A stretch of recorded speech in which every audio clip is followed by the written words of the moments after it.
ప్రభునందు ప్రియులారా, మిమ్మల్ని అందరినీ ఈ రీతిలో ఈ బైబిల్ స్టడీలో కలుసుకోవడం ఎంతో సంతోషము.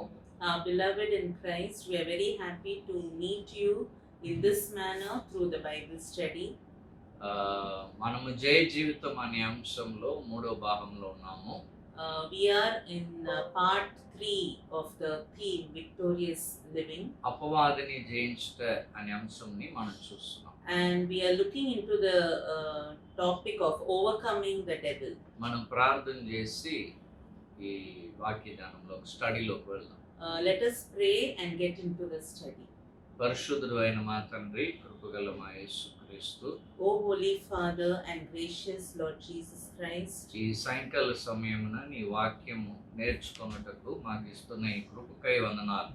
Lord, we thank you for the grace that you have given us this evening to learn from thy word. తండ్రి, నీ వాక్యముని రాయించిన పరిశుద్ధాత్మ తానే నీ వాక్యముని గ్రహించుటకు సహాయం చేయమని వేడుకుంటున్నాం. Lord, we pray that the author of the word of God, the Holy Spirit, will now help us to understand your word. సత్యంలో మమ్మల్ని నడిపించండి. And Lord, lead us in the truth. సత్యం మమ్మల్ని స్వతంత్రులుగా చేయాలి. Lord, the truth should set us free. సంఘముగా మేము జయ జీవితంలో నడవాలి. Lord, as a church, we need to walk in victorious అపవాది life. యొక్క తంత్రముల్ని మేము ఎరిగిన వారమై ఉండాలి. Lord, we should be people who know the schemes of the devil. జయించున్న వారమై ఉండాలి. Lord, we should be overcomers. ఈ లోకానికి మేము సాక్షులై ఉండాలి. Lord, we have to be witnesses to this ఈ world. స్టడీని దయతో మీరు ఆశీర్వదించండి. Lord, bless this study. యేసుక్రీస్తు నామములో అడుగుచున్నాము తండ్రి. We ask it all in the name of Jesus Christ. Amen. Amen. మనము నూతన నిబంధన గ్రంథంలో జయ జీవితం అనే అంశంని మనం చూస్తున్నాం. We are looking into the topic of victorious life from the New Testament. ఈ దినం ఎఫెసీయులకు రాసిన పత్రిక 6వ అధ్యాయము. Today we'll go to the letter to the Ephesians chapter 6. మనము 11వ వచనంని చదువుదాం. Let us read verse 11. Put on the full armor of God so that you will be able to stand firm against the schemes of the devil. అపవాది యొక్క తంత్రముల్ని ఎదిరించి జయించుటకు దేవుని యొక్క సర్వాంగ కవచముని ధరించుకొనుడి. Put on the full armor of God so that you will be able to stand firm against the schemes of the devil. సర్వాంగ కవచముని పూర్తిగా ఎందుకు ధరించుకోవాలని పోయిన వారం మనం చూసాం. Last week we saw why we have to put on the full armor of God. ఎందువలన మనకు బలహీనతలు వస్తున్నాయని డాక్టర్ మార్టిన్ లాయిడ్ జోన్స్ చెప్పిన 11 విషయాలు మనం చూసాం. And we saw the 11 things what Dr. Martin Lloyd Jones has said about our weaknesses. So మన 11 విషయాలు మనం జాగ్రత్తగా ఉంటే మనం శక్తివంతులమై ఉంటాం. And if we are very careful about those 11 things, then we can be powerful. అంత మాత్రమే కాదు, Not only that, సర్వాంగ కవచం అనేది ఆ పవర్ ని రిలీజ్ చేయడానికి సహాయం చేసేదే ఉంటుంది. and not only that, the full armor of God helps to release power in those areas. So ఇప్పుడు అపవాది యొక్క తంత్రముల్ని ఎదిరించి జయించుటకు అంటున్నాడు. So what here he's saying that we have to stand firm against the schemes of the devil. ఎలా నిలబడగలం? How can we stand? మరి Paul గారు వాడిన పదంని మనం చూస్తే If we see or look into the word that Paul has used, మెథోడియా అనే పదం వాడారు. he has used the word methods, that is methodia. దాని నుండి మెథడ్ పద్ధతులు అని చెప్పి మనం చెప్పవచ్చు. And from that word we can say methods. అపవాది ఒక్కొక్కరిని ఒక్కొక్క రీతిలో శోధించడం చేస్తున్నాడు. The devil tries to tempt each one in a different way. వాడు యుక్తి గలవాడు. He is very crafty. అందుకే మనం కొన్ని ఉదాహరణలు బైబిల్ నుండి చూద్దాం. So let us see some examples from the Bible. లూకా సువార్త 22వ అధ్యాయంలో We'll go to the Gospel of Luke chapter 2. 22 అధ్యాయం chapter 22. 31-32 వచనాలు మనం చూసినట్లయితే And if we see verse 31 and 32, అక్కడ యేసు ప్రభు సీమోన్ పేతురు దగ్గర ఒక మాట చెప్తున్నారు. here Jesus Christ is telling a word to Simon Peter. ఏమంటున్నారంటే, What he's saying is, సీమోను సీమోను, గోధుమల్ని జల్లించినట్లు మిమ్మల్ని జల్లించడానికి సాతాను అనుమతి కోరాడు. Simon, Simon, behold, Satan has demanded permission to sift you like wheat. అయితే నేను మీ కొరకు ప్రార్థన చేశాను, But I have prayed for you, మీ విశ్వాసం తప్పిపోకుండా ఉండు నిమిత్తం ప్రార్థన చేశాను. that your faith may not fail. నువ్వు తిరిగి వచ్చిన తర్వాత నీ సహోదరుని బలపరచు. And when once you have turned again, strengthen your brothers. ఇక్కడ సాతాను ఎలాగ పేతురుని జల్లించాడు గోధుమలాగా. Here how Satan sifted Peter like wheat. అది 54వ వచనం నుండి ఆ సంఘటన రాయబడి ఉంది. And from verse 54 that incident is recorded. 56వ వచనంలో ఒక పనిగత్తి వచ్చి నువ్వు కూడా అతనితో కూడా ఉన్నావు కదా అని అంటుంది. And verse 56 we see a servant girl comes and says, you are also along with him. అతని జవాబు ఏమి ఇచ్చాడంటే, అమ్మా నాకు తెలియదు, ఆయన ఎవరో నాకు తెలియదు అన్నాడు. And what Peter replied to is, woman, I do not know him. ఇంకొక వ్యక్తి 58వ వచనంలో చూసి వారిలో ఒకడుగా నువ్వు కూడా ఉన్నావు అన్నాడు. And one more person says that you are also one among them. దానికి జవాబుగా పేతురు నేను కాదంటున్నాడు. And again Peter denies and says no. ఒక గంట పోయిన తర్వాత ఇంకొక వ్యక్తి వచ్చాడట 59వ వచనంలో. And in verse 59, after 1 hour, another person came. ఈ వ్యక్తి కూడా ఖచ్చితంగా ఆయనతో ఉన్నవాడే అంటున్నాడు. గలిలేయుడు ఇతను కూడా. He also says that you are a Galilean. నువ్వు కూడా ఆయనతో ఉన్నవాడే. And you also were with him. ఆయన అంటున్నాడు, నువ్వేం మాట్లాడుతున్నావు నాకు తెలియదు అంటున్నాడు 60వ వచనంలో పేతురు గారు. And in verse 60 Peter says, I do not know what you're talking ఇక్కడ about. అపవాది వాడిన పద్ధతి ఏంటి? So what is the scheme or the method devil used here? అపవాది యొక్క తంత్రం ఏంటి? What was the scheme of the devil here? ముగ్గురు మనుషుల్ని ఆ పరిస్థితుల్లో వాడుకొని శోధిస్తున్నాడు. 3 people he used and he tested Simon. ఇది పద్ధతి. This was the scheme. పేతురు గారికి విరుద్ధంగా అపవాది వాడిన పద్ధతి. And this was the scheme that the పద్ధతి, devil method. or the method the devil used against Peter. లూకా సువార్త 13వ అధ్యాయం 2వ వచనంలో, And in the Gospel of Luke chapter 13 and verse 2, 22వ అధ్యాయం 3వ వచనంలో, chapter 22 and verse 3, అక్కడ ఏం చూస్తున్నామంటే, here what we see is యూదాస్కి విరుద్ధంగా ఒక పద్ధతి. against Judas, one method he used. అదేంటండి అది? What is that? వానిలో ప్రవేశించను. He entered into him. అయితే యోహాను సువార్త 13వ అధ్యాయం 2వ వచనంలో, But when we go to the Gospel of John chapter 14 and verse 2, John 13 and verse 2, అక్కడ ఏం రాయబడిందంటే, what is written here? ఇస్కరియోతు యూదా యొక్క హృదయంలో అపవాది ఆయన్ని అప్పగించుటకు పెట్టి ఉన్నాడు అని. What we see is the devil having already put into the heart of Judas, heart of Judas Iscariot, to betray him. ఏం చేశాడండి? అపవాది హృదయంలో అప్పగించుటకు అప్పటికే యూదాస్ ఇస్కరియోతు హృదయంలో పెట్టాడట ఆలోచన. What we see is the devil already put the thought in the heart of Judas to betray Jesus. ఇక్కడ అపవాది వాడుతున్న పద్ధతి ఏంటి? And here what is the method that the devil is using? ఒక ఆలోచనని పెడుతున్నాడు యూదాస్ ఇస్కరియోతు. He's putting a thought in Judas. ఆ ఆలోచన రావడానికి కారణం ఏంటి? And what was the reason for that thought to come? Already ఆయన తప్పు త్రోవలో ఉన్నాడు. Already he was in a wrong way. ఆయన డబ్బు సంచిని సరిగా హ్యాండిల్ చేయట్లేదు. He was not handling the money box in a right way. So ఒక తలంపుని, ఒక ఆలోచనని పెడుతున్నాడు. So he put a thought in him. ఇది ఈ పద్ధతిని అపవాది యూదస్కు విరోధంగా వాడాడు. So we see that the devil is using this method against Judas. అపోస్తుల కార్యం 5వ అధ్యాయం 3వ వచనంలో And in the book of Acts chapter 5 verse 3, అననీయ అనే అతని యొక్క హృదయంలో సాతాను అబద్ధమాడుటకు ప్రేరేపించాడని రాయబడి ఉంది.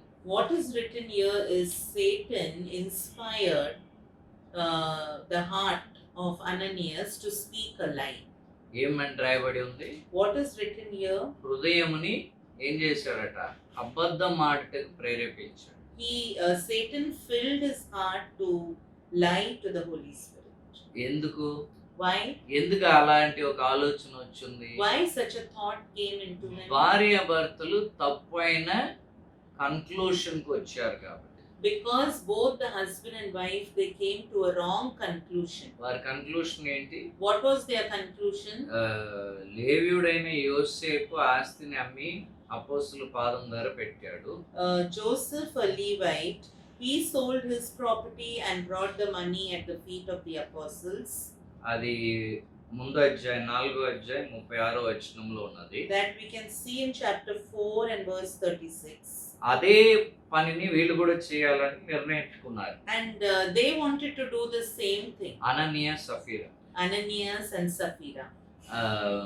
వారు కూడా అదే కార్యాన్ని చేస్తున్నారు. They also did the same thing. అయితే కొంత దాచు, But little they kept back. అందుకు పేతురు గారి దగ్గర అబద్ధం ఆడుటకు అపవాది ఒక ఆలోచన పెట్టాడు. And that's why the devil put a thought in them to lie to Peter. ఇది అపవాది వాడిన పద్ధతి. This was the method that the devil used. ఆఖరిగా ఒక example. And finally, one example. అది యేసుక్రీస్తు. That is Jesus Christ. మత్తయి సువార్త 4వ అధ్యాయంలో In the Gospel of Matthew chapter 4, ఆయన దేవుని ఆత్మ చేత ప్రేరేపింపబడి అరణ్యమునకు వెళ్ళాడు.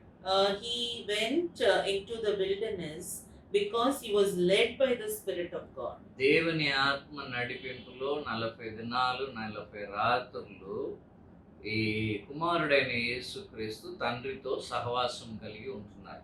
And through the leading of the Holy Spirit, Jesus was led into the wilderness for 40 days, and there he had fellowship with the Father. So దేవునితో మంచి సహవాసం కలిగి ఉండే సమయంలో And at the time when he had a good fellowship with the Father, మన భాషలో చెప్పాలంటే ఆత్మీయంగా బాగా బలపడే సమయంలో if we have to say in our language, it is a time when we are very strong spiritually.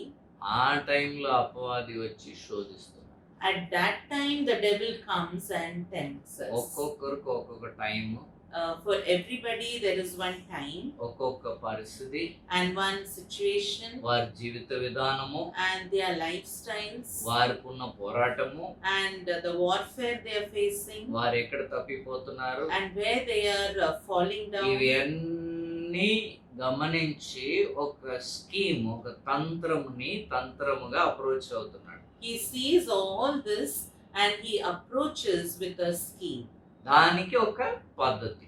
And he uses a method for that. ఒక్కొక్కరిని ఒక్కొక్క రీతిలో. And for everyone, it is in a different way. So Paul గారు ఏమంటున్నారు? So what is Paul saying? అపవాది తంత్రముల్ని ఎదిరించి నిలబడుటకు మీరు స్థిరులై ఉండు నిమిత్తము సర్వాంగ కవచంని ధరించుకోనండి. He says to stand against the schemes of the devil, you have to put on the full armor of God. అపవాది నాడు విశ్వాసుల దగ్గర చేయగలిగినంత ఏంటి? Today, what can the devil do to the believers? శోధించగలడు. He can only tempt them. పాపము చేయించలేడు. He cannot make them sin. ఆ అధికారం లేదు. He doesn't have that authority. శోధించగలడు. He can only tempt.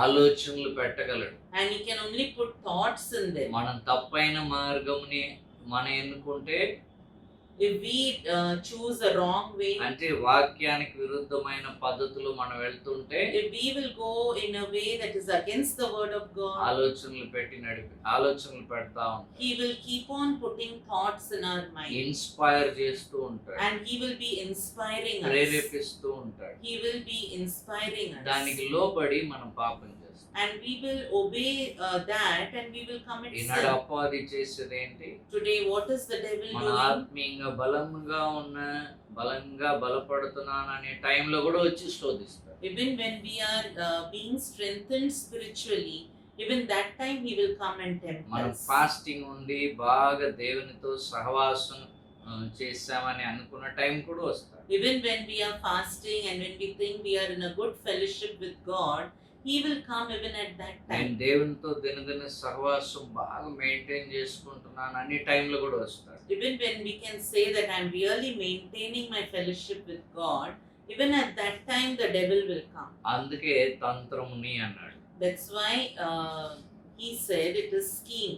అందుకే మెథడ్స్ పద్ధతులు అన్నాడు. That's why he said it is methods. మీరు జాగ్రత్తగా ఉండండి అన్నాడు. And he said you be careful. దీనికి ఆయన చెప్పింది ఏంటి? సర్వాంగ కవచం What ధరించుకోండి. did he say? You put on the full armor of God. సరే, ఆయన సర్వాంగ కవచం గురించి వివరించక ముందు ఒక బలమైన కారణాన్ని ఆయన తెలియపరుస్తున్నాడు. And before he told to put on the full armor of God, he gave a strong reason for it. ఈ తంత్రము అనేది ఏ లెవెల్లో ఉంటుందని, And the schemes, in what level it is, అపవాది యొక్క రాజ్యం ఎలా ఫంక్షన్ అవుతుంది అని. or how is the kingdom of the devil functioning. అది 12వ వచనం, ఎఫెసీయులకు రాసిన పత్రిక 6వ అధ్యాయం 12వ వచనంలో ఆయన చెప్తున్నాడు. We see it in Ephesians 6 and verse 12. నేను ఏం చెప్తున్నాడండి? What is he saying? ఏలైనగా మనం పోరాడుతున్నది శరీరులతో కాదు గాని ప్రధానులతోనూ అధికారులతోనూ ప్రస్తుత అంధకార సంబంధులకు లోకనాథులతోనూ ఆకాశ మండలంలో ఉన్న దురాత్మ సమూహములతోనూ పోరాడుచున్నాము. For our struggle is not against flesh and blood, but against the rulers, against the powers, against the world forces of this darkness, against the spiritual forces of wickedness in the heavenly places. ఒక పోరాటం గురించి ఆయన చెప్తున్నాడు. He is talking about a warfare. ఒక పోరాటం. He is talking about a battle or a struggle. ఆయన వాడిన పదం ఏంటంటే What is the word that he used here? Wrestling అనే పదం వాడాడు, కుస్తీ అనే పదం వాడాడు. He has used the word wrestling here. మనందరికి కుస్తీ ఉందట. We all have a wrestle. ఆ రెస్లింగ్ ఎవరితో పడుతున్నామంట? And with whom are we wrestling? 4 రకములైన ఆర్గనైజ్డ్ అయిన ఒక సిస్టమ్ విరోధంగా, ఒక వ్యవస్థకు విరోధంగా మన కుస్తీ ఉందట. And he says we have a wrestling against 4 levels in the organised system, of an organized system. అపవాది యొక్క వ్యవస్థ. It is the organization of the devil. ఈ కుస్తీ గురించి మనం తెలుసుకోవాలంటే If we have to know about this wrestling, ఒక ఆయన కుస్తీ పట్టాడు. one person wrestled, ఆయన దగ్గరికి వెళ్తే కొంత సిమిలారిటీస్ మనం తెలుసుకోగలం. and if we go to him, we can know some similarities. ఎందుకంటే ఆయన కుస్తీ పట్టింది ఆత్మతో. Because he wrestled against the spirit. ఆ ఆత్మ శరీరంగా అక్కడ ఉన్నాడు. That spirit was in physical form, మనిషి రూపంలో ఉన్నాడు. in the form of a man, అది ఇంట్రెస్టింగ్ గా ఉంది. and it is very interesting. అది మనం వెళ్ళి చూస్తే కొంత మనకు అర్థమవుతుంది. And if we go and look there, we can understand little. ఎందుకు పౌల్ గారు కుస్తీ అన్నాడు? Why did Paul say wrestling? కుస్తీ అంటే చెయ్యి కలుపుకొని కాలుతో తంతు కాలు కలిస్తే మొత్తం మనిషితో అంటే డైరెక్ట్ గా పోరాటం. Wrestling means it is a direct struggle or fight with a person, hand to hand and leg to leg. ఏమండి, అది direct struggle. It is a direct struggle. So ఆదికాండము 32వ అధ్యాయంలో So in Genesis chapter 32, 24వ వచనంలోకి మనం వెళ్తే, if we go to verse 24, ఆదికాండం 32వ అధ్యాయము 24వ వచనంలో Genesis 32 and verse 24, అక్కడ ఏం రాయబడిందంటే, here what is written is, ఒక మనిషి అతనితో పోరాడాడు. then Jacob And a was man wrestled. Okay, a man wrestled with him. అదే అక్కడ రాయబడి ఉంది. Only that is written here. ఒక మనిషి పోరాడాడు. A man wrestled with him. So యాకోబు పోరాడినది ఇట్ ఇస్ నిజమైన ఒక పోరాటం. So the battle or struggle of Jacob is a real battle. మొట్టమొదటిది మన పోరాటం అనేది నిజము. Our battle is a real battle. మనిషి పోరాడాడు యాకోబుతో. Here we see that a man wrestled with him. ఊహ కాదు ఇది. It's not an ఇది imagination. ఫ్యాన్సిఫుల్ ఐడియా కాదు. It is not a fanciful idea. నిజమైన ఒక పోరాటం. It is a true battle. రెండోది Secondly, 25వ వచనంలో verse 25. అక్కడ మనం ఏం చూస్తున్నామంటే ఆ మనిషి అతని తొడ గూడుని ముట్టాడని చెప్పి మనం చదువుతున్నాం. What we read in verse 25 is that man touched the socket of his thigh. అప్పుడు ఆయన తొడ గూడు వసెలను. Then what we see is, then the socket of Jacob's thigh was dislocated. ఆయనతో పోరాడుతున్నప్పుడు ఆ మనిషి తాకాడు. When he was wrestling, that man touched him. So పోరాటం అనేది ఇది అనుభవపూర్వకంగా కనబడుతుంది. So what we see is this wrestling is experiential. రెండోదిగా అది అనుభవపూర్వకమైనది. Secondly, the battle is experiential. మూడోది Thirdly, 27వ వచనంలో verse 27, నీ పేరు ఏంటని అడుగుతున్నారు. he is asking, what is your name? యాకోబు అని ఆయన చెప్తున్నారు. And he says it is Jacob. 28లో నీ పేరు ఇంకా యాకోబు కాదు ఇశ్రాయేల్ అని చెప్తున్నారు. And verse 28 he says, now no longer you will be Jacob but Israel. అంటే ఇది వ్యక్తిగతమైనది. That means this is very, very personal. So ఇది నిజమైనది. This is a real thing. ఇది అనుభవపూర్వకమైనది. It is the experiential thing. చాలా వ్యక్తిగతమైన specific గా very very personal అయిన. And it is very specific and personal. అంత మాత్రమే కాదు నాలుగోది.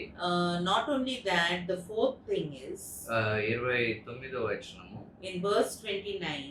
అక్కడ అతన్ని ఆయన ఆశీర్వదించెను. Then he blessed him there. ఆయన్ని ఆశీర్వదించెను. He blessed him there.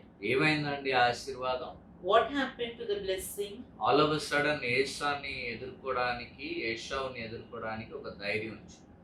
What was that blessing? Suddenly he received courage to face his brother Esau. అంతకుముందు భయపడ్డాడు. Before that he was fearing. ఆ బ్లెస్సింగ్ ఏంటి? What is that blessing? అది ఆత్మీయమైన ఒక ఆశీర్వాదం. That was a spiritual blessing. Blessing అంటే ఆయన ఆల్రెడీ 2 గుంపుల మనుషులు, మేకల మంద, గొర్రెల మంద, ఆస్తి అంతా ఎక్కువ ఉన్నది. Already he was blessed with 2 groups of people and so much of property. అయితే ఇది ఆత్మీయమైన ఆశీర్వాదం. But this is a spiritual blessing. అయితే ఈ పోరాటంలో ఆత్మీయమైన అంశం ఉన్నది. So in this wrestling there is a spiritual factor. అది అతని జీవితాన్ని మార్చివేసింది. And that changed his life completely. So Paul గారు మనం పోరాడుతున్నది, మన కుస్తీ పడుతున్నది అని చెప్తున్నారంటే దాంట్లో భావం ఏంటి? So when Paul says that we are wrestling or struggling, what does it mean? దాని అర్థం ఏంటండి? What does it mean? ఇది ఊహ కథ కాదు. This is not a ఇది imaginary ఎవరికి story. అందని విషయం నేను చెప్పట్లేదు. I'm not telling something which nobody can ఇది understand. నిజమైనది. This is a real thing. తుదకు అని చెప్పాడని మనం గమనించాం. And he said finally. Last గా విశ్వాసులు నేను రాస్తున్న ఉత్తరం ద్వారా తెలుసుకోవాల్సింది ఏంటంటే నిజమైన ఒక పోరాటం ఉన్నది. And finally what he's saying is, what the believers should know is that they have a battle. అది నిజమైన ఒక పోరాటం. And that is a real struggle. అది అనుభవపూర్వకమైనది. That is experiential. వ్యక్తిగతమైనది. And it is very personal. ఆత్మ సంబంధమైనది. It is spiritual. అందుకే మనం పోరాడుతున్నది రక్త మాంసములతో కాదు. That's why our battle is not against flesh and blood. శరీరులతో కాదు గాని. It is not against People. flesh or Ah. people. అది దేనితో అని చెప్పి ఆయన చెప్తున్నాడు. And then he says what the real battle is with. ఆ, ఇప్పుడు వద్దామండి మరలా ఎఫెసీయులు 6:12కి. Let us come back to Ephesians 6 and verse 12. ఈ పోరాటము ఎలాగో ఒక విశ్వాసికి ఉంటుంది, How this wrestling is there for a believer ఏ రీతిలో ఉంటుంది. and how it is. మొదట ప్రధానులతో, Firstly, this is against the principalities. ప్రధానులు Principalities. అంటే చీఫ్, అధికారంలో ప్రథమమైన వారు. It means chief in authority. అంటే ప్రధాన మంత్రి అంటారు. We say, ఉదాహరణకి for example, we say prime minister. prime minister. అంటే అన్ని మంత్రులకి చీఫ్ అయిన ఒక మంత్రి, That Prime Minister. means ప్రధానమంత్రి. he is chief and above all the ministers. So అధికారంలో ప్రధానులైన వారు. So, chief in authority. రెండవది దీని గురించి తీతు పత్రిక 3వ అధ్యాయము 1వ వచనంలో మనం మాటని చూస్తున్నాం. And here about this we see in the letter to Titus, chapter 3, verse 1. verse 1. అక్కడ పౌలు గారు ఏమంటున్నారంటే, Here what Paul is saying is, దయచేసి చదవండి. remind them to be subject to rulers, to authorities. అది ఇదే పదం, The same word. ట్రాన్స్లేషన్ ఎలా ఉన్నా ఇదే పదం వాడాడు. He, ప్రధానులకి అధికారులకి లోబడి ఉండాలి. he used the same word here to be subject to rulers and to authorities. ఇక్కడ ప్రధానుల అధికారులు ఎవరు తీతు రాస్తున్నది? Which rulers and authorities Titus is writing? అధికారంలో ప్రథమైన వారు, తర్వాత అధికారులు అంటే ఆ ప్రధాన అధికారులు క్రింద ఉండి అధికారం కలిగిన వారు. He is writing about the rulers and also those who are subject to those authorities. ప్రధానమైన అధికారుల క్రింద అధికారులై ఉంటూ ఉన్నవారు. He is writing about the chief in authority and also those who are subject to them. వారు అధికారులు, Subject authorities to the above. వారు ప్రధాన అధికారి కింద అధికారులుగా ఉన్నవారు. They are authorities under the chief authority. So ఇక్కడ ఎవరండి వారు? Who are they? ఇక్కడ ఆత్మలు కాదు, They are not the spirit.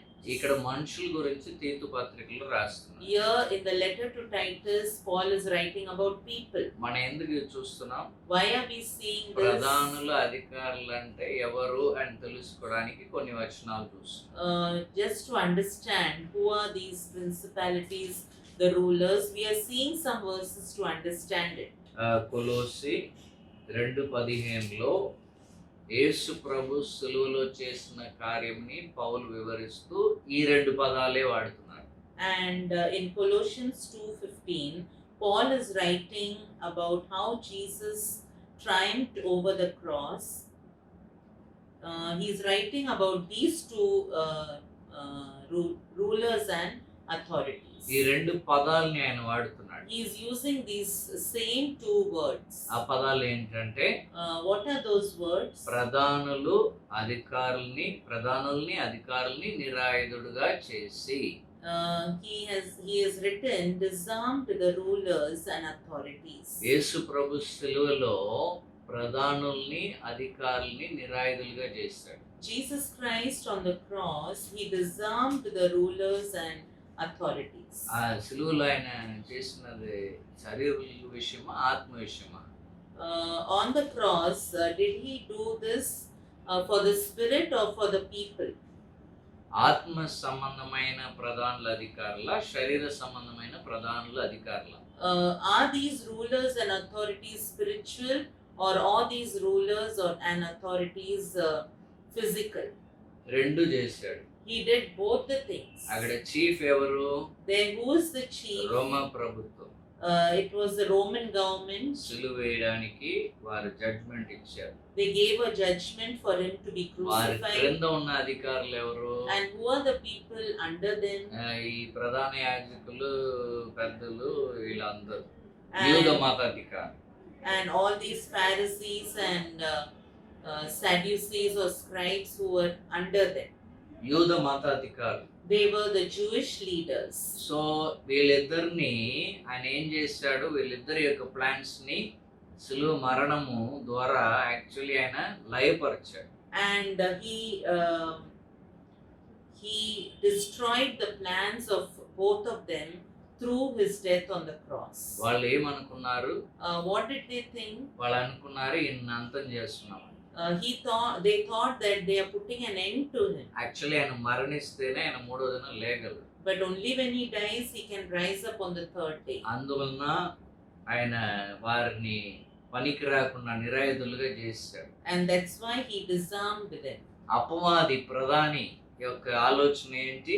And what was the chief among the ప్రధాని అయిన అపవాది యొక్క ఆలోచన ఏంటి? and what was the devil's thought about this? ఆయన పాదముని ఆయన ఏం చేయాలి? ఆయన పాదముని బ్రూయిష్ చేయాలి. He had to bruise the heel of Jesus.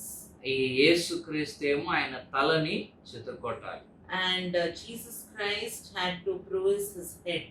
ఇది ఆదికాండం 3:15లో ప్రవచన మాట. Here this is the prophecy in Genesis 3:15. అది దేవుడు చెప్పిన ప్రవచన మాట. And it is the prophecy word or prophetic word of God himself. స్త్రీ విత్తుగా యేసుక్రీస్తు వచ్చి సర్పం యొక్క తలని చితకొడతాడు, అది మడిమెని అది చితకొడతాడు.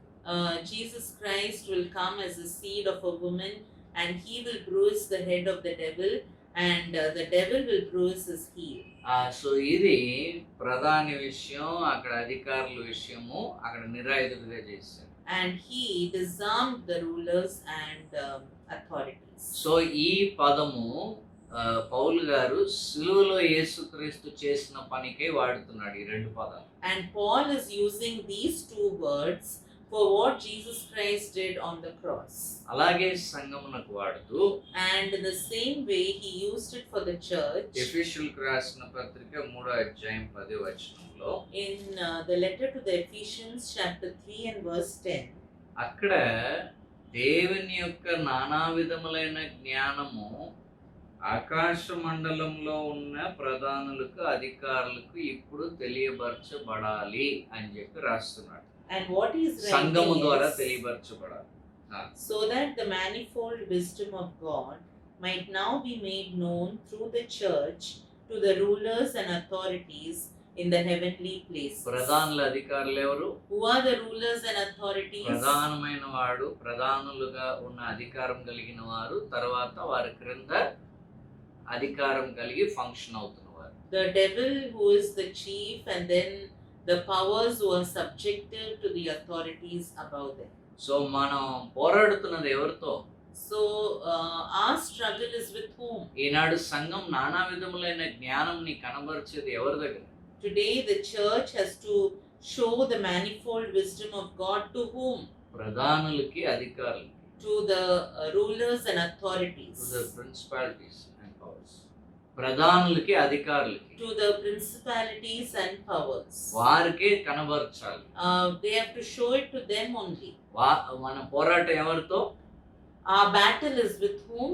ఓ దయ్యంతో కాదు. It's not with one demon. ప్రధానులతో, అధికారులతో. It is with the principalities and powers. ఆ బ్యాటిల్ అనేది నిజము.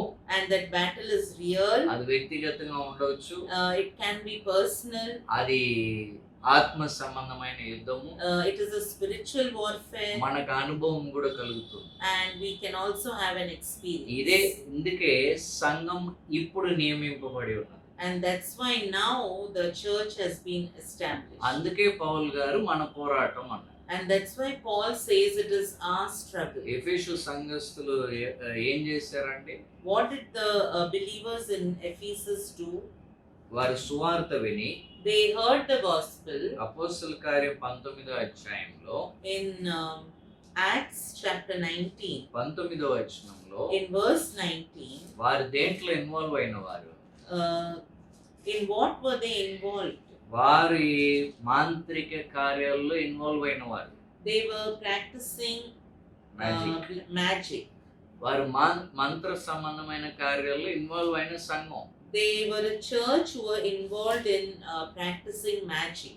సో అందుకే వారికి ఆ సంఘానికి ఉత్తరం రాస్తూ క్లియర్ గా ఎక్స్ప్లెయిన్ చేస్తున్నాడు. So when he wrote to that church, he explained it very clearly. ప్రధానులు ఎవరు, Who are the principalities వారి కింద ఉన్న శక్తులని, and who are the powers under them. ఆ తర్వాత After that, ప్రస్తుత అంధకార సంబంధులకు లోకనాథులతోను అన్నాడు. and then he says, rulers of the darkness of this world. అది ప్రస్తుతం అన్నాడు. And he said, now this world. Present. ఎఫెసీయులకు రాసిన పత్రిక 2వ అధ్యాయము And when we go to the letter to the Ephesians chapter 2, 2వ వచనంలో in verse 2, ప్రస్తుతం పని చేస్తున్నది అని చెప్తున్నాడు. here he says, presently working. అది ఏం పని చేస్తుందండి? What is that? వాయుమండల సంబంధమైన అధిపతిని అనుసరించి నడుచుచు ఈ ప్రపంచ ధర్మం చొప్పున నడుచుచు In which you 1 minute అవిధేయులైన వారిలో ఇప్పుడు ప్రేరేపించి నడిపించుచున్న ఆత్మ. in which you formerly walked according to the course of this world, according to the prince of the power of the air, of the spirit that is now working in the sons of disobedience. అవిధేయులైన వారిలో ఇప్పుడు పని చేయుచున్న ఆత్మ. The spirit that is now working in the sons of అది disobedience. వాయుమండల సంబంధమైనది. And that is the prince of the power of the air. అంధకారం అన్నాడు. And he said it is darkness. అదే అధ్యాయం ఎఫెసీయులు 5:8 చూస్తే, And if we see in the same letter, Ephesians chapter 5 and verse 8, ఆ సంఘం రాసిన ఉత్తరంలోనే ఈ పదాలన్నీ వాడబడుతుంది, గమనించాలి. and we have to see that these words are used in the letter to the Ephesians. 8వ వచనంలో In verse 8, మీరు పూర్వము అంధకారమై చీకటి ఉన్నారు అంటున్నాడు. he says, for you were formerly darkness. మీరే చీకటి He said, you were formerly darkness. అంధకార సంబంధమైన లోకనాథులు And rulers of the darkness of this world. లూకా సువార్త 22వ అధ్యాయంలో In Luke 22, 53వ వచనం మనం చదివితే, if we read verse 53, అక్కడ యేసు ప్రభు ఏమన్నారు? what did Jesus Christ say? Mm. While I was with you Mm. daily in the temple, Mm. you did not lay hands on me, Mm. but this hour and the power of darkness are yours. ఏమన్నారండి యేసు ప్రభు? What did Jesus Christ say? వీరు ప్రధాన యాజకులు, వీళ్ళందరూ ఆయన పట్టుకోవడానికి వచ్చారు. All these chief priests and the Pharisees came to take hold of him. అప్పుడు ఏమంటున్నారు ఆయన? What is he saying? దేవాలయంలో మీతో ఉన్నాను కదా, I was with you in the temple daily. అప్పుడంతా వదిలేశారు. That time you left me. ఇప్పుడు చీకటి శక్తి లేక అంధకార శక్తి మీది అన్నాడు. Now what he's saying is, but this hour and the power of darkness are yours. మీదే చీకటి యొక్క శక్తి, అంధకారం యొక్క శక్తి అంటారు. He says the power of darkness is yours. అంటే ఏంటి? What is that? ఇప్పుడు మీ పైన ఏలుచున్నది. That means it is now ruling over you. దాని కంట్రోల్లో మీరు ఈ పని చేస్తున్నారు. And you are doing this in the control. అయితే yes. You are, దాని కంట్రోల్లో ఈ పని చేస్తున్నారు. and you are doing this in the control of the power of darkness. అయితే విశ్వాసి జీవితంలో ఏం జరిగింది? What happened in the life of the believer? కొలోసీలకు రాసిన పత్రిక 1వ అధ్యాయం 13వ వచనం. In Colossians chapter 1 and verse 13. ఏం చదువుతున్నాం మనము? అంధకార సంబంధమైన అధికారము నుండి మనల్ని దేవుడు విడిపించారు అని. Colossians 1:13, for he rescued us from the domain of darkness. దేని నుండి అండి? from where అంధకార సంబంధమైన అధికారము నుండి. he has rescued us from the domain of darkness. అయితే ఈ అంధకార సంబంధమైన లోకనాథులు ప్రస్తుతం పనిచేస్తున్నది ఎవరిలో? But the rulers of darkness of this world, presently it is working in whom? ఏ మనిషినైనా అవిధేయత కనబరిస్తే ప్రేరేపించి నడిపిస్తా ఉంటారు. Any person who shows disobedience, it will inspire that person and lead that ప్రధాన person. యాజకుల్ని అధికారుల్ని నడిపించింది. And it led the chief priests and the authorities. అందుకే Paul గారు రాస్తూ మనల్ని అంధకార అధికారం నుండి దేవుడు రక్షించాడని చెప్తున్నారు. So here Paul is saying that God, he has rescued us from the domain of darkness. మన పోరాటం ఎవరితో? And with whom is our struggle? రక్త మాంసముతో కాదు. It is not with the flesh and blood. ఒక రక్షణ విషయం ప్రార్థిస్తున్నామంటే, If we are praying for salvation ఒకరు రక్షణ విషయమై ప్రార్థిస్తున్నామంటే, for one person, ఎవరైనా విడుదల పొందాలని ప్రార్థన చేస్తున్నామంటే, if we are praying for the deliverance of one person, ఏ వ్యక్తికైనా దేవుడిని తెలుసుకోవాలని మనం ప్రార్థన చేస్తున్నామంటే, if we are praying for anybody to know God, దాని అర్థం ఏంటి? what does it mean? మనము ప్రస్తుతము పనిచేయుచున్న అంధకార సంబంధమైన లోకనాథులతో కుస్తీ పడుతున్నాము. We are wrestling with the rulers of darkness that is presently working in that person. అర్థమైంది కదండి Uh, పౌల్ గారు చెప్పింది? What Paul has said, I hope you have understood it. ఇది నిజమైనది. This is the truth. మన ప్రార్థన చేస్తున్నప్పుడు మనం పోరాడుతున్నాం. When we are praying, we are wrestling. ఒక వ్యక్తి యొక్క బిహేవియరల్ ప్యాటర్న్, ప్రవర్తన మారాలి అని అంటే, If we want a person's behavior to change, మనం ప్రార్థన చేస్తున్నప్పుడు when we are praying, మనము పోరాడుతున్నాం. we are wrestling. దేంతో పోరాడుతున్నాం? With what are we battling? ఏ అంధకారం, ఏ చీకటి అయితే ప్రభావితం చేస్తుందో ఆ వ్యక్తికి విడుదల రావడానికి ప్రార్థన చేస్తున్నాం. And what the influence of darkness that is upon that person, we are warring against it. మనం దానికి విరోధంగా పోరాడుతున్నాం. We are warring against it. మన ప్రార్థనలో మనం పోరాడుతున్నాం. And in our prayers, we are warring against it. అందుకే అది నిజమైన పోరాటం. That's why it is a real battle. ఎదుర్కొంటున్నాం డైరెక్ట్ గా. And directly we face it. ఆ వ్యక్తి మారినప్పుడు And when that person changes, ఎంతో గొప్ప సంతోషం. and we have such a great అది joy. ఇంట్లో వారు మారితే ఎంతో ఆనందం. And if people in the house change, we are so happy. ఇది ఆత్మ సంబంధమైనది. This is spiritual. కాబట్టి మనుషుల్ని నేరం మోపడం మానేయాలి. So- మనుషుల మీద నేరం మోపడం మానేయాలి. So we have to stop accusing people. ముఖ్యంగా అవిశ్వాసులైన వారి మీద నేరం మోపడం మానేయాలి. So we have to stop, more importantly, accusing the unbelievers. అంటే వారు చేస్తున్నది సరి అని చెప్పట్లేదు. I'm not saying you agree with what they are doing. మనం చేయవలసింది ఏంటి అని చెప్తున్నాను. I'm telling you what really we have to do. వారు మారాలని కోరుకుంటే, If we desire that they change, లేక వారు మనకి ఇబ్బంది కలిగిస్తా ఉన్నారా అవిశ్వాసులైన వారు, if the unbelievers are bringing problems in our lives, ఆ ప్రాబ్లం పోవాలంటే మన ఆత్మీయంగా ఎదుర్కోవాలి. we have to face it spiritually. ఇప్పుడు ఈ స్థలం విషయం ఉంది, సంఘ Now- స్థలం విషయము, Regarding our church site, అది ఆత్మీయంగా పోరాడుతున్నాం. we are spiritually warring. శరీర ప్రకారంగా చేయవలసింది కోర్టుకి వెళ్ళడం అన్ని చేస్తున్నాము. And physically, whatever all we have to do, Ah. go to the court, we have done that. అధికారుల దగ్గరికి వెళ్తున్నాము. We are going to the authorities. అయితే దాని వెనకాల ఉన్న ఆత్మీయ శక్తుల్ని గుర్తించి ఆత్మీయ పోరాటంని చేస్తున్నాము. But behind all this, all the spiritual forces that are working, we are warring against those మనం forces. పోరాడుతున్నది రక్త మాంసంతో కాదు. Our battle is not against flesh and blood. రక్షణ పొందిన వారు దయచేసి తెలుసుకోండి. And those who are saved, please try to understand ప్రతి this. విశ్వాసి పోరాడవలసింది ప్రస్తుతం ఉన్న అంధకార సంబంధమైన లోకనాథులతో. Every believer has to war against the rulers of darkness of this present మా world. అబ్బాయి అని, మా అన్నయ్య అని, మా భార్య అని, నా కోడలని అత్తగారని చెప్పుకుంటా ఉండకండి. Don't say it is about my son or my wife or my daughter-in-law or mother-in-law.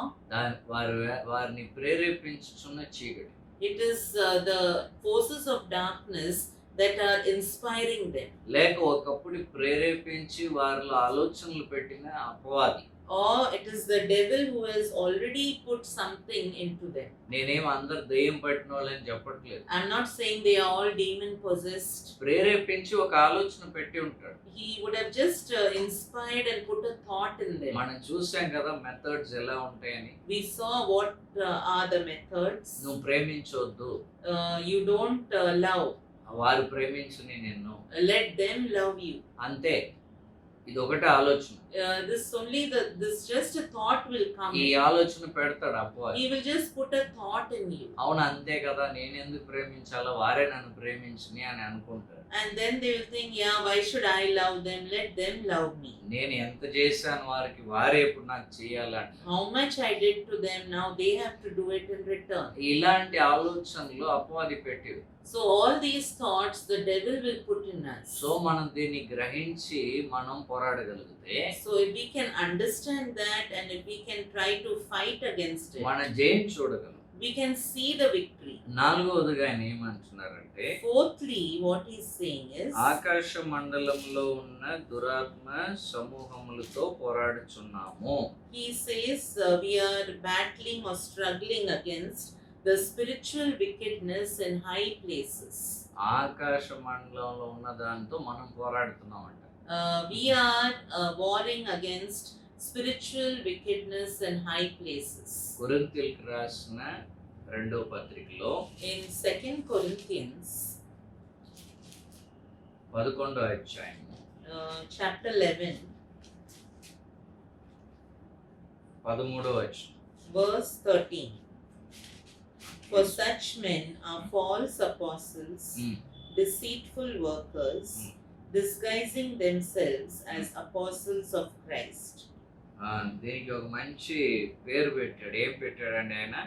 He has given a good name to this. English లో In English, spiritual wickedness in high places అన్నాడు. he said spiritual wickedness in high places. ఇది ఏమి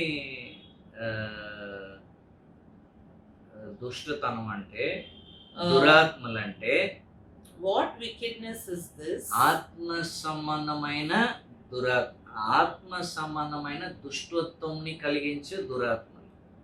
It is the spirit. It is the powers of darkness which bring in spiritual wickedness. Spiritual wickedness, that is the right word. Spiritual wickedness. ఇక్కడ 12వ వచనంలో spiritual wickedness కనబడుతుంది. And in verse 12. Sorry 13వ వచనం. In verse 13, we can see that spiritual wickedness. అది ఎక్కడ వస్తుంది? Where it comes? అపోస్తలుల్లో వచ్చింది. It came in the apostles. వారు ఏమయ్యారండి? అబద్ధ అపోస్తలులయ్యారు. They became false apostles. అక్కడ ఉన్న వర్కర్స్ లో, పనివారులో వచ్చిందట. And it came in the workers there. ఎలా అయ్యారు వారు? How they became? మోసకరమైన పనివారు అయ్యారు. They became deceitful workers. 14వ వచనంలో, And verse 14. వెలుగు దూతగా సాతాను తను తాను కనబరుచుకుంటున్నాడు. And here we see that the Satan disguises himself as an angel of light. వీరందరూ ఎలా కనబరుచుకుంటున్నారండి? 13వ వచనంలో, How they are showing themselves in verse క్రీస్తు 13. యొక్క అపోస్తలులుగా కనబరుచుకుంటున్నారు. They are showing themselves as apostles of Christ. ఇదే spiritual wickedness. This is spiritual wickedness. ఆకాశ మండలంలో పనిచేస్తున్న దురాత్మల ఆత్మ సంబంధమైన దుష్టత్వం కలిగించి దురాత్మ సమూహాలు. It is the forces of darkness which create spiritual wickedness in high places. So ఇవి వచ్చి ఏం చేస్తున్నాయి? So what is this doing? క్రీస్తు అపోస్తలులుగా కనబరుస్తున్నాయి. They will come and they will show themselves as apostles of Christ. అందుకే యోహాను రాసిన మొదటి పత్రికలో, That's why in the first letter of John, 5వ అధ్యాయంలో in chapter 5, 19వ వచనంలో ఏమన్నాడంటే verse 19, what he ఈ says is, లోకమంతా కూడా ఆ దుష్టుని చేతి యందు ఉన్నది. the whole world lies in the power of the evil one. ఆ వికెడ్ వన్, ఆ ఈవిల్ వన్ చేతిలోనే లోకమంతా ఉన్నది. The whole world is in the hand of the evil one. ఆ దుష్టత్వముని నడిపించుచున్నాడు లోకంలో. And he is leading the wickedness on earth. అలాగే 2 కొరింథీ 4:4లో Similarly in 2 Corinthians 4:4, అవిశ్వాసుల యొక్క మనోనేత్రాలకి గ్రుడ్డితనం కలుగచేయుచున్న యుగ సంబంధమైన దేవత. he is the God of this world who blinds the minds of the unbelievers. అవిశ్వాసుల యొక్క మనోనేత్రాలకి గ్రుడ్డితనం కలుగజేసే యుగ సంబంధమైన దేవత. He is the God of this world who blinds the minds of the unbelievers. ఈ పని చేస్తున్నాడు. He is doing this work. వాడు వెలుగు దూతలాగా పనిచేస్తున్నాడు. He will work as an angel of light. అబద్ధ అపోస్తుల్లో పనిచేస్తున్నాడు. And he will work in false apostles. అబద్ధ బోధకుల్లో He పనిచేస్తున్నాడు. will work in false teachers. అబద్ధ బోధని ప్రవేశపెడుతున్నాడు. He will bring in false teaching. దయ్యముల బోధని ప్రవేశపెడుతున్నాడు. He will bring in demons teaching. అటువంటి ఆత్మలు, Such spirits. ఇవి ఆకాశ మండలంలో ఉన్న ఆత్మలు. And these are the spirits in high places. మనము పోరాడుతున్నాం వాటితో. And we are warring with them. మన పోరాటం ఎవరితో? Our warfare is with whom? వీరితోటే. It is with them. ఎలాగా? How?